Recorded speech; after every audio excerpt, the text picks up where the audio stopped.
Ensign Daniel Reeve had survived a minefield detonation in northern Sumatra, a reactor leak in orbit over Europa, and once fell asleep upright during a Category 4 diplomatic standoff with the Othari hegemony. But none of that seemed to impress the 12-foot-tall crystalline being, currently explaining in 3 synchronized voices that his mind was about to be flayed into conceptual vapor. "Understand, human Reeve," intoned Erixel Thune, looming like a cathedral made of glass daggers. "No one survives mind combat." Daniel blinked at the translator implant in his collar, then at the alien's rippling aura of what he guessed was either reverence or pity. Around him, a ring of telepathic observers pulsed with psychic anticipation. "Wait," he said, raising a hand slowly. "You want me to fight? Using my thoughts? Your identity will be tested. Your essence will be shattered. You will be shown everything you fear, everything you hide, everything you deny." Daniel exhaled and muttered, "So, like my 3rd year at Officer Academy. Cool." Erixel didn't blink, couldn't, really, but its glow dimmed just slightly. Another Zalathi leaned in and whispered, "He does not understand." "He will," Erixel murmured.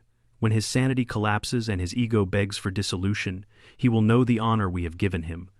Daniel looked around the chamber walls, humming, floor absent, sky a fractal of shifting thoughts, and tried to recall if he'd had any caffeine since yesterday. "All right," he sighed, "let's get this over with. But full disclosure, I haven't slept in about 36 hours. He stepped into the psionic field. The lights dimmed. The neural storm began. And 28 minutes later, as the chamber howled with echoing psychic torment and spectral projections clawed through fabricated memories, Daniel Reeve started snoring. 2 days earlier, Daniel's shuttle had latched onto the underbelly of the dreadnought Kalar Thrune with a groan that vibrated up his spine. A standard UNVA shuttle, stripped down for diplomatic exchange, no weaponry, no backup, just 1 ensign and a 1/4 ton of paperwork. The airlock hissed open, revealing 4 Xelathi in ceremonial armor, their crystalline bodies refracting the fluorescent light in strange, almost musical patterns. The tallest stepped forward. "I am Erixel Thune, Instructor Prime. You are the one sent by Earth." "Yes, sir," Daniel said, forcing a grin. "Ensign Daniel Reeve, Systems, Operations, and Ground Command Liaison. I brought some local snacks, too. Don't worry, nothing sentient." Erixel didn't respond to the humor. Instead, it tilted its translucent head slightly and said, "You are softer than we expected." "Been told that before," Daniel replied, trying to keep his tone neutral.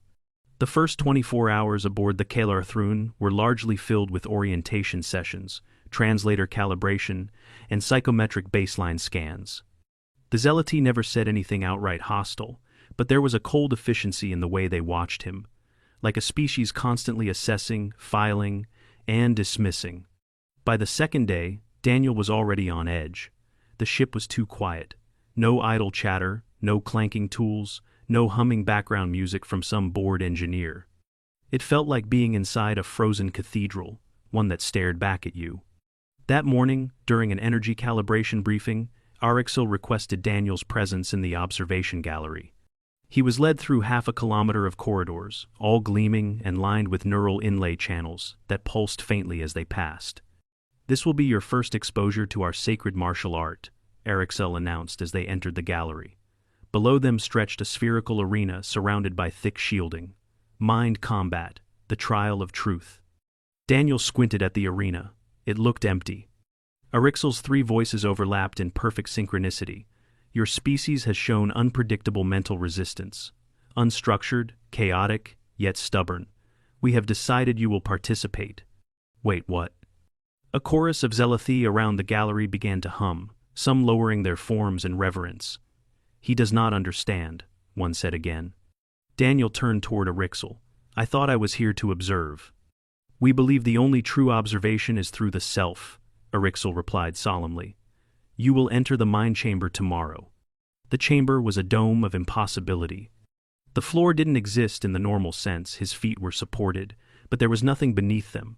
The walls folded in and out of perception, humming in a rhythm that wasn't quite sound. Daniel's vitals were monitored through a thin thread of biosync gel wrapped along his spine. You are about to experience a complete dismantling of your inner framework, a zealothy technician informed him.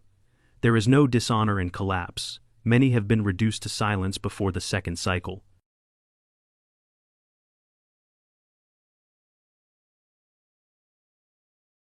Daniel raised an eyebrow. And a cycle is how long? Roughly 21 of your minutes. So the record is? 6 cycles. By a Dol Marin, it became unresponsive for the rest of its life. Daniel swallowed hard and gave a humorless chuckle. All right, let's aim for 5. Erixel floated in then, luminous and still.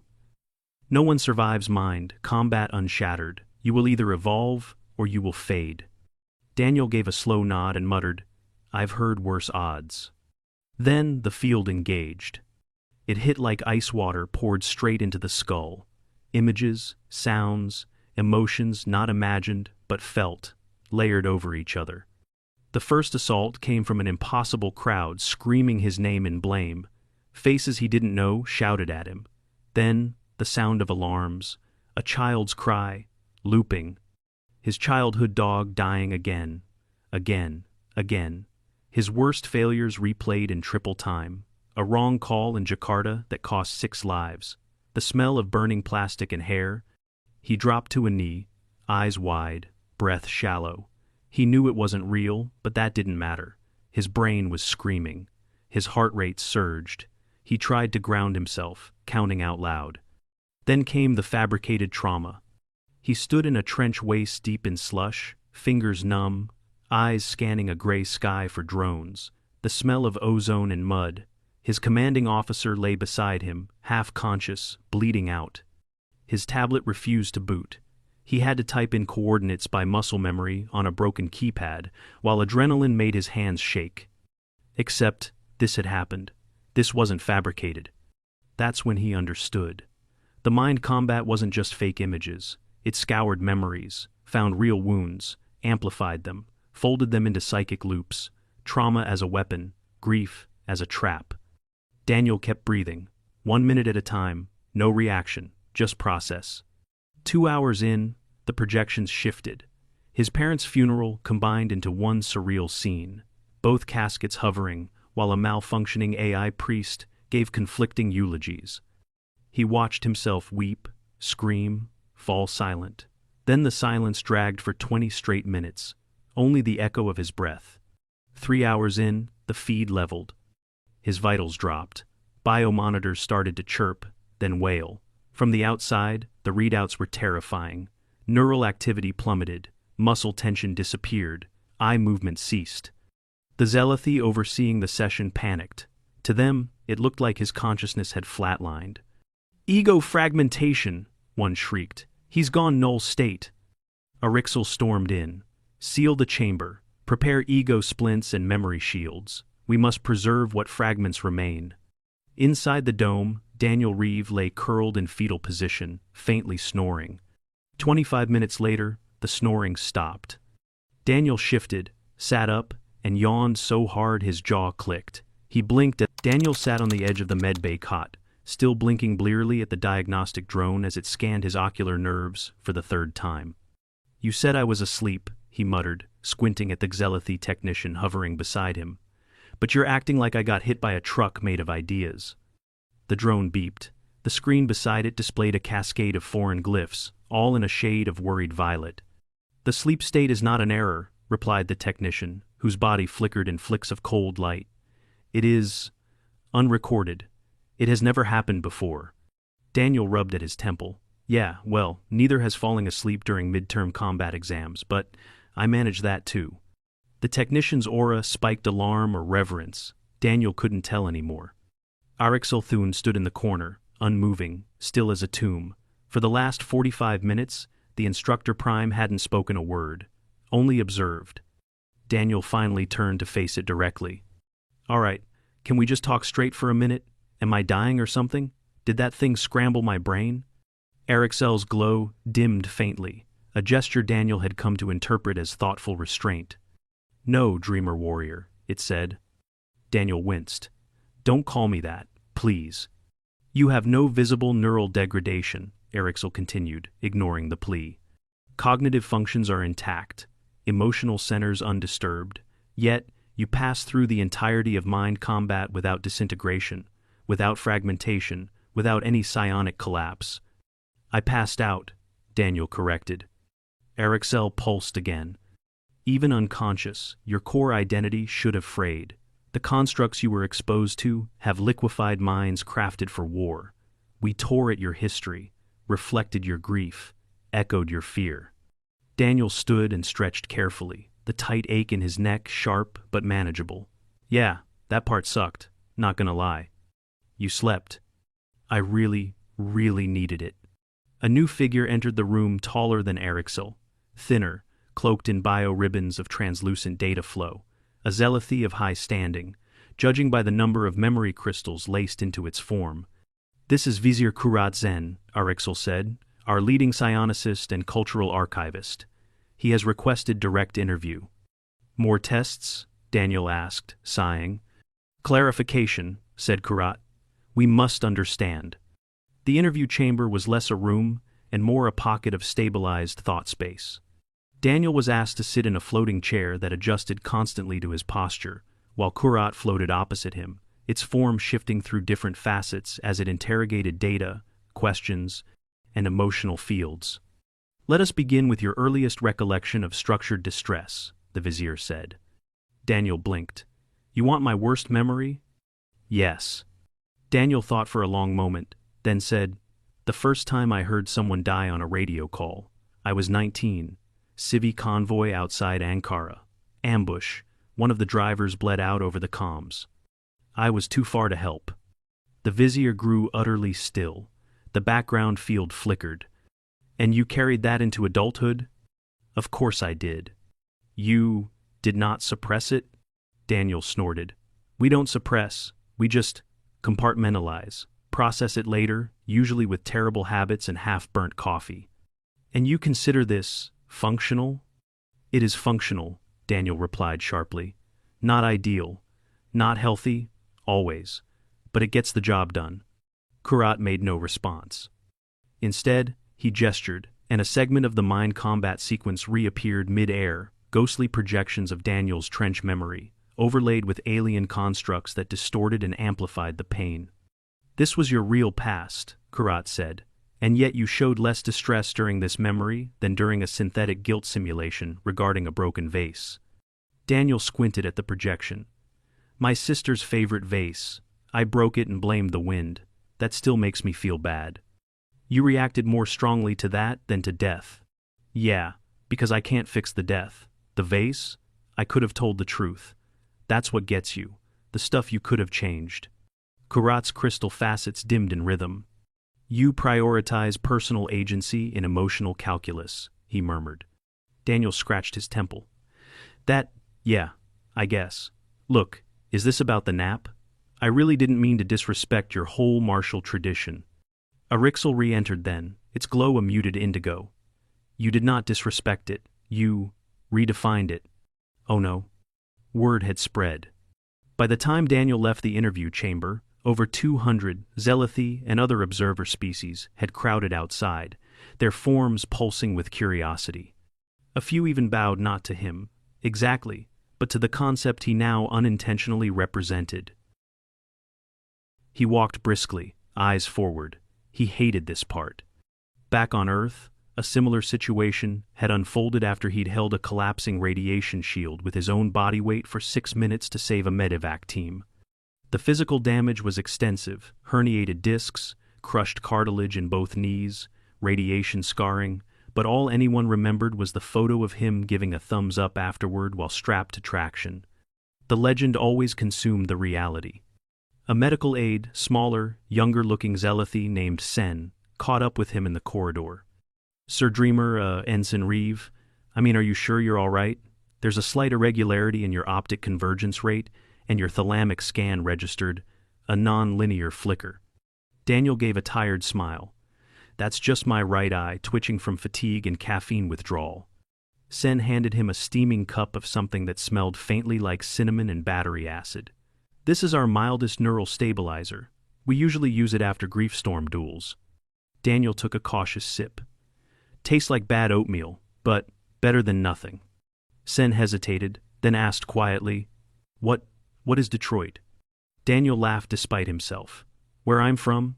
It's a city. Used to be a disaster zone. Still is in parts, but it's home. Grew up 2 blocks from an old train depot full of squatters and rats. Joined the academy to get out. Ended up going right back, just with a fancier uniform. The young aide tilted his head. You returned to the place you suffered? I had a cousin there. She needed help. You don't leave family. Sen was quiet a moment. Then, with absolute sincerity, he said, I would not have survived your childhood. Daniel looked at him and replied, just as sincerely, I didn't think I would either. By the next cycle, RXL called for a formal council. Representatives from 11 observer species and 2 internal Zealoty factions gathered in the High Council sphere, a space reserved for martial doctrine re-evaluation. Daniel was not invited, he was ordered to attend. He stood near the back, nursing his 3rd cup of the cinnamon battery drink, wishing deeply for a synthetic espresso. Erixel stood at the center and spoke. We have encountered a paradox, a soft-worlder who withstood our most sacred crucible, not through aggression, nor suppression, but surrender. Daniel raised an eyebrow. Still here, he said under his breath. Still alive.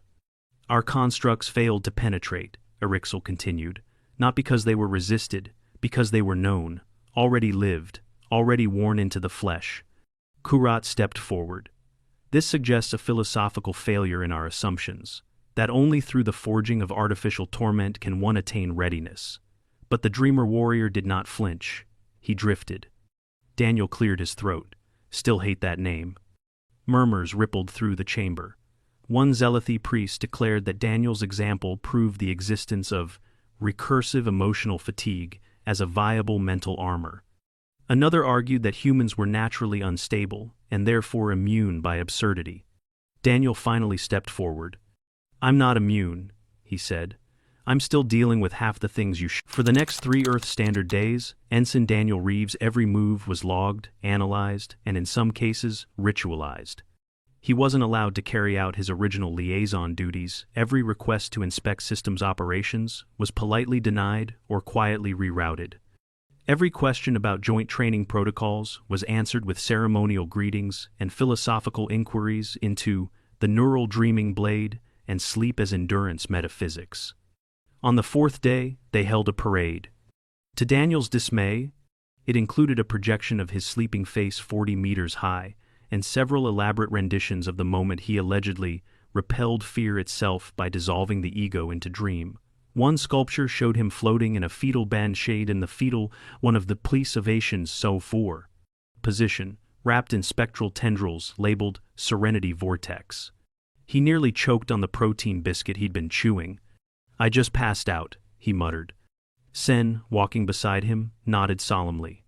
Yes, in a sacred space, while actively being deconstructed at the neural core. The act was magnificent. Daniel sighed.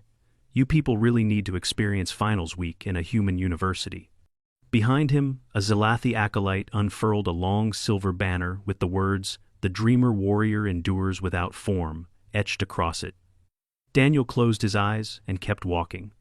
Eventually, the Earth Diplomatic Corps made contact.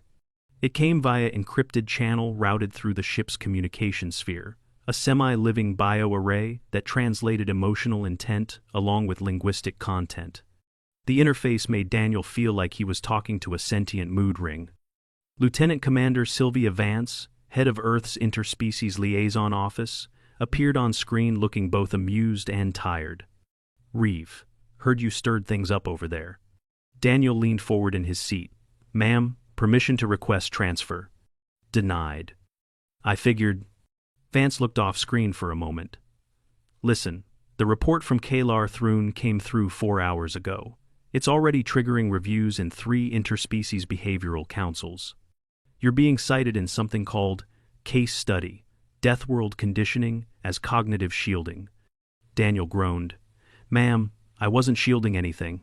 I was sleep-deprived and overwhelmed. Exactly, Vance said, smirking faintly. That's what makes it worse, or better, depending on who you ask. She sobered slightly.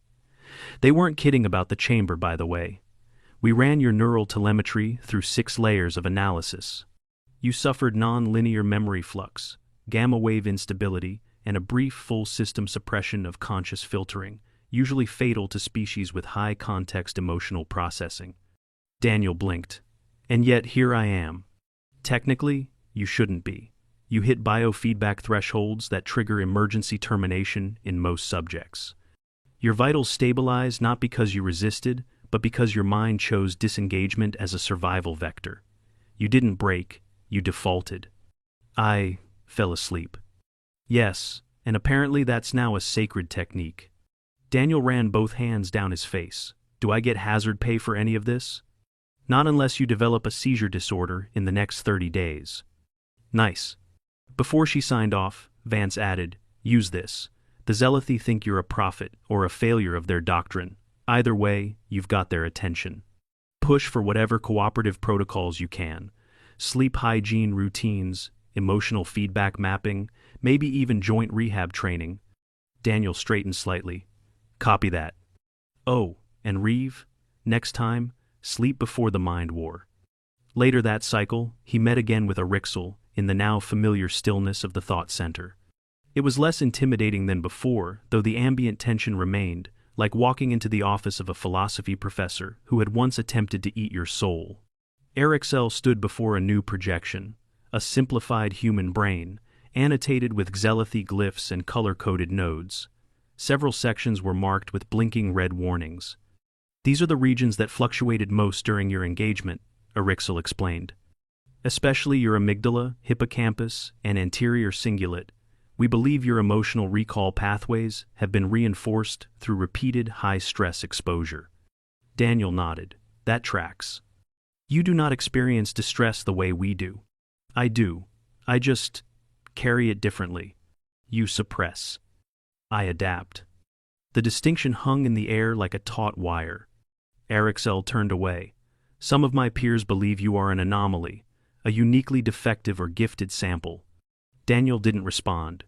But I do not think so, Arixel. Not always willingly, Daniel said. But yeah, we get through it however we can. The Instructor Prime regarded him for a long moment, then asked, would you instruct us? Daniel blinked. In what? In resilience. The first joint resilience session was a disaster. Not because of hostility, none of the Zealothi resented Daniel, but because their idea of human-style mental adaptation training involved throwing themselves into simulated chaos and attempting to remain functional. One tried to reenact Daniel's trench memory. It collapsed into catatonia after 40 seconds. Another created a loop of simulated civilian evacuations with random failures. The emotional overload shorted out its sensory feedback system. Daniel called off the session and had the medics escort 3 of them to the recovery bays. Afterward, he sat down with Sen in the mess chamber, both of them chewing through nutrient cubes in awkward silence. I didn't mean for them to try to be human, Daniel said finally. They want to understand, Sen replied softly. You survived the mind crucible by doing what we are told is forbidden, disconnecting from the struggle. It wasn't noble. It was just what my body does when I hit the limit. It shuts down. And that is precisely what terrifies us. Daniel put his cube down. What do you mean? Sen shifted his crystalline limbs slightly, his glow pale. We are taught that surrender of focus is surrender of self. But you, your kind, you fragment constantly and rebuild without ceremony. You suffer in pieces and still function. That's not a good thing, Daniel muttered. We've just had to live with it. He looked up. Tell Arixel we need to change the sessions. No more simulations. Real talk. Real tools. The next training session wasn't in the chamber. It was in a dim, quiet corner of the ship's hydroponics bay, Daniel's idea. Low stimulus environment, simple seats, a pot of mild stimulant tea. Hardship journaling, he said, passing around small data pads designed for single-user neural imprinting. This isn't therapy. It's not evaluation. It's processing. You write down what hurt, what scared you, what you regret, and then you reread it, not to relive it, but to recognize it, so it doesn't control you. 6 Zealothi sat with him, including Arixel. The first entry read aloud was halting, full of uncertainty. I failed my father core and ritual challenge, a Zealothi engineer admitted. I was told I lacked focus. I have spent 5 cycles fearing I am too scattered for purpose. Another followed. I simulated 30 escape scenarios for my bonded kin and failed all but one. I rerun them each day. I have nightmares where the failure is real. Daniel nodded after each one, saying little, just listening, letting the silence affirm the pain without rushing to solve it. By the end of the hour, 3 of them remained after the session ended. One just sat near him in silence, not seeking anything, just sitting. Daniel didn't move. Sometimes, solidarity was quiet. That night, he returned to the medbay for a follow-up. The headaches had become more frequent, sharp pulses behind his right eye, sometimes with a flicker of light or a faint ringing in his ears. Sen ran a full scan. It's not structural, he said after a long moment. No hemorrhage, no vascular compromise. You're exhibiting mild post-psionic exposure syndrome, common after neural entanglement exceeding tolerance. Daniel frowned. Common? You said no one else survived. No one. The official ceremony wasn't what Daniel expected. There were no banners this time, no glowing idols of his snoring form, no 100-foot projections of his face, slack-jawed and drooling in psionic stasis. Instead, the chamber was quiet, grounded in pale violet light, with a single circle of seated Zealothi, their crystalline bodies humming with a low harmonic of introspection. Daniel stood at the center, not as a subject, but as a contributor.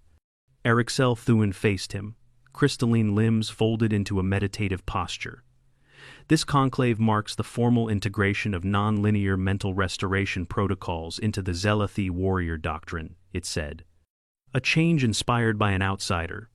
Daniel resisted the urge to shift uncomfortably. His left eye was still twitching, occasionally a lingering after-effect of the psionic session, likely to last weeks. His dreams had stabilized, though. No more flashes of reprocessed trauma or looping memories. Just regular dreams, weird in the way only human dreams could be. One had involved his old high school locker being used as a refugee checkpoint. Still unsettling, but less soul-flaying. Erixel continued. Your actions have challenged our understanding of resilience. We once believed clarity required confrontation, that mental purity came from resistance alone. You have taught us that endurance sometimes means yielding, surviving means resting. Daniel raised an eyebrow. So, you're saying naps are now sacred? A flicker of biolight moved through the ring of Zealothi. It might have been laughter, or indigestion. He had learned not to assume. We will not forget your demonstration, Erixel said. I really hope you do, Daniel replied. Erixel tilted its head slightly. You still do not accept your legacy. I don't need one, Daniel said. I'm not a prophet. I'm not some mythical dreamer warrior. I'm a tired junior officer who was shoved into a mental hell chamber without coffee and survived because my nervous system gave out. That's not enlightenment. That's bad scheduling. A pause. Then Erixel said, We have studied your file extensively. You completed 3 tours before the age of 27. You endured physical and emotional traumas beyond our projections. You continued to function under emotional fragmentation that would have paralyzed most known species. We assumed your mind was shielded by unnatural resistance, but it was simply overwhelmed. Daniel nodded. Exactly. And yet you still chose to help us. He looked around the chamber at the dozen beings, some still recovering from their failed attempts to mimic human emotional stress, others curious observers from interspecies organizations. You were trying to understand. That counts for something.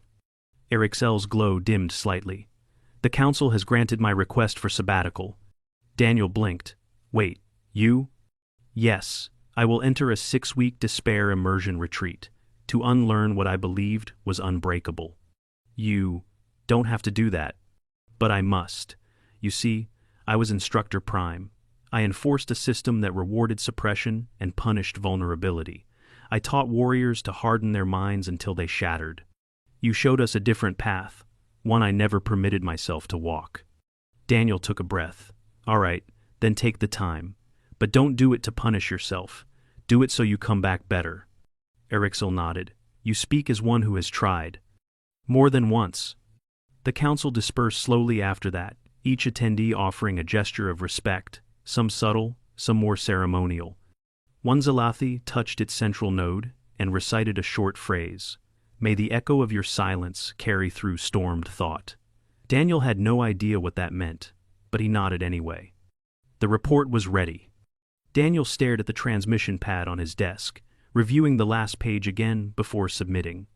The title had been automatically assigned by Earth's Diplomatic Council, based on recent cultural impact analysis.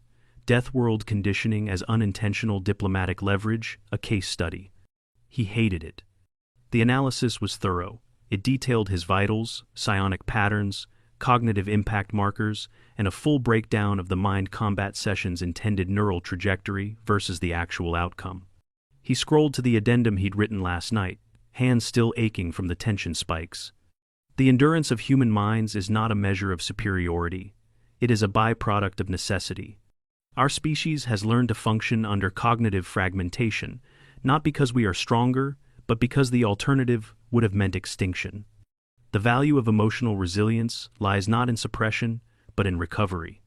If this exchange leads to anything, let it be a recognition of the need for rest, not just action. Let it be an alliance of empathy, not just of survival. He hit send, then leaned back and exhaled through his nose. When the shuttle arrived, he expected a cold departure, some form of respectful distance. Instead, he found Sen and 3 others waiting for him at the airlock, each holding something. Sen stepped forward first. We have prepared a rest pod for human specification with adjustable gravity hammock. It is a token.